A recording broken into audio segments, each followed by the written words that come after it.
আসসালামু আলাইকুম এভরিওয়ান। আমরা অনেক সময় বাংলায় বলি আমার টাকা ফুরিয়ে যাচ্ছে, তোমার শক্তি ফুরিয়ে যাচ্ছে, তাদের ক্ষমতা ফুরিয়ে যাচ্ছে, গাড়িটার জ্বালানি ফুরিয়ে যাচ্ছে, মোবাইলটার চার্জ ফুরিয়ে যাচ্ছে, অথবা বলি মোবাইলটার চার্জ ফুরিয়ে গিয়েছে, তাদের ক্ষমতা ফুরিয়ে গিয়েছে, আমার টাকা ফুরিয়ে গিয়েছে।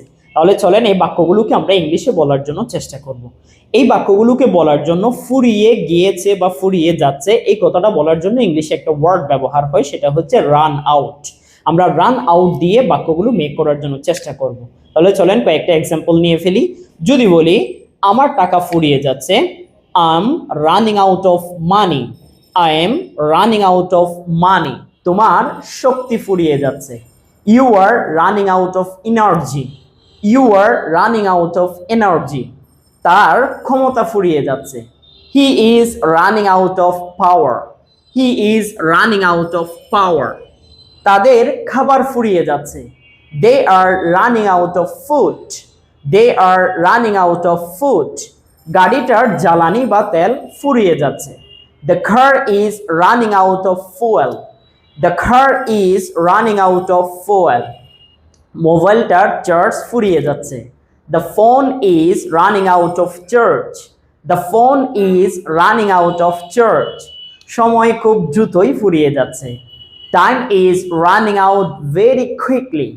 Time is running out very quickly. কোম্পানিটার তহবিল বা ফান্ড ফুরিয়ে যাচ্ছে। The company is running out of funds. The company is running out of funds.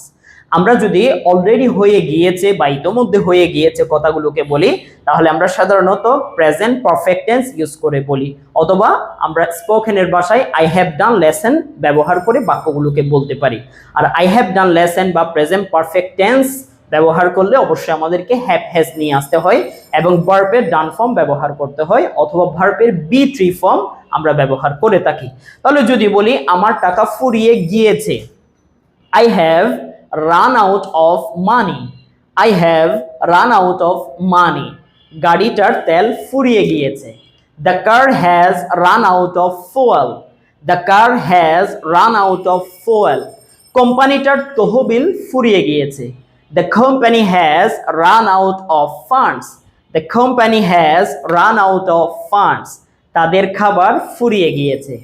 They have run out of food. They have run out of food. Thank you so much for watching this video.